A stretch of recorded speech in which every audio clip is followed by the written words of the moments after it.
নমস্কাৰ ফাইনেলি অসম পুলিচৰ যি কমন ৰিটেন এক্সাম দিবৰ কাৰণে যিটো লিংক মুকলি কৰা হৈছিলে চেণ্টাৰ সিলেক্ট কৰাৰ কাৰণে সেই লিংকটো ইতিমধ্যে এক্টিভেট কৰা হৈছে যিহেতু আমি যোৱাকালিৰ পৰা ট্ৰাই কৰি আছিলোঁ আৰু তাত যদি আপোনালোকৰ এপ্লিকেশ্যন নাম্বাৰ নাম বা ডেট অফ বাৰ্থ বহাই যিটো ৰেজিষ্টাৰ অপশ্যন আছিলে তাত ক্লিক কৰিলে এটা অপশ্যন দেখিবলৈ পাইছিলোঁ যে আমাৰ ইনভেলিড ডাটা বুলি দেখুৱাই আছিলে যিহেতু আমাৰ অসম পুলিচৰ ফালৰ পৰা ৰিভাইজ কাট অফ লিষ্ট মুকলি কৰা হৈছিলে আৰু সেই ৰিভাইজ কাট অফ লিষ্টত যিখিনি ল'ৰা ছোৱালীৰ নাম আহিছিলে আপোনালোকৰ ডাটাটো তেখেতসকলে আপডেট কৰা নাছিলে এই ৱেবছাইটটোত আৰু ইতিমধ্যে তেখেতসকলে সেই গোটেইখিনি ডাটা আপডেট কৰিছে আৰু এতিয়া এই লিংকটো এক্টিভেট কৰি দিছে লগতে আপোনালোকে নিজৰ মোবাইলতে কেনেকৈ কমন ৰিটেন এক্সামটো দিবৰ কাৰণে কেনেকৈ এক্সাম চেণ্টাৰটো সিলেক্ট কৰিব এই গোটেইখিনি প্ৰক্ৰিয়া মই এই ভিডিঅ'টোত দেখুৱাই দিম ভিডিঅ'টো মাত্ৰ আপোনালোকে শেষলৈকে চাই থাকিব আৰু যদি আপোনালোকে আমাৰ চেনেলত প্ৰথমবাৰলৈ আহিছে তেতিয়াহ'লে চেনেলটো ছাবস্ক্ৰাইব কৰি ৰাখিব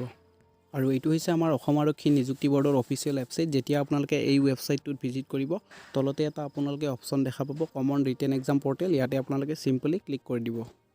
আৰু ক্লিক কৰাৰ পিছত এই ৱেবছাইটটোলৈ আপোনালোকক লৈ আহিব আৰু ইয়াতে আপোনালোকে ক্লিয়াৰলি লিখা আছে গোটেইখিনি government of Assam board of secondary education Assam সেৱা যিহেতু এইবাৰ আমাৰ সেৱাই পৰীক্ষাটো কণ্ডাক্ট কৰিব আৰু ইয়াতে আপোনালোকৰ চেণ্টাৰটো সিলেক্ট কৰিবলৈ হ'লে আপোনালোকে ইয়াতে লগইন কৰিব লাগিব আৰু ইয়াৰ কাৰণে আপোনালোকৰ যিটো এপ্লিকেশ্যন নাম্বাৰ ইয়াতে ফিল কৰিব তাৰপিছত কেণ্ডিডেট নেম বহাব ডেট অফ বাৰ্থটো সিলেক্ট কৰিব তাৰপিছত ইয়াতে যিটো কেপচা আহিছে এইটো ইয়াতে বহাই দিব আৰু ৰেজিষ্টাৰ অপশ্যনত ক্লিক কৰি দিব আৰু যেতিয়া আপোনালোকে এই কামখিনি কালি বা পৰহি কৰি আছিলে ইয়াতে ৰেজিষ্টাৰ অপশ্যনত ক্লিক কৰাৰ পিছত আপোনালোকক ইনভেলিড বুলি দেখুৱাইছিলে কিন্তু আজি এই গোটেই ৱেবছাইটটো আপডেট কৰা হৈছে SLPRBৰ ফালৰ পৰা এতিয়া আপোনালোকে এইখিনি ফিল আপ কৰক ফিল আপ কৰি ইয়াতে ৰেজিষ্টাৰ অপশ্যনত ক্লিক কৰক আৰু ৰেজিষ্টাৰ অপশ্যনত ক্লিক কৰাৰ পিছত আপোনালোকে এনেকৈ দেখিব ওয়েলকাম আৰু আপোনাৰ নামটো থাকিব তাৰপিছত আপোনালোকৰ এপ্লিকেশ্যন নাম্বাৰ থাকিব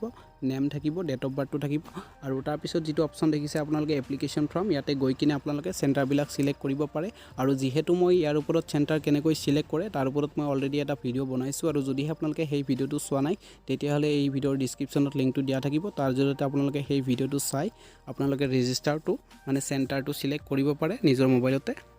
ভিডিঅ'টোত ইমানখিনি আছিলে যদি আমাৰ ভিডিঅ'টো চাই আপোনালোকে ভাল পাইছে তেতিয়াহ'লে লাইক কৰিব লগতে ভিডিঅ'টো আপোনালোকে যিমান পাৰে শ্বেয়াৰ কৰিব যাতে যিখিনি বন্ধু বান্ধৱীয়ে ৰিভাইজ কাট অফ লিষ্টত নাম আহিছিলে তেখেতসকলে নিশ্চয় ৱেইট কৰি আছে যে আমি কেতিয়া এক্সাম চেণ্টাৰটো সিলেক্ট কৰিব পাৰিম আৰু নিশ্চয় ইতিমধ্যে এক্সাম চেণ্টাৰৰ লিংকটো মুকলি কৰা হৈছে মানে এক্টিভেট কৰি দিয়া হৈছে আপোনালোকৰ ডাটাখিনি আপডেট কৰা হৈছে আৰু ইমানখিনিয়ে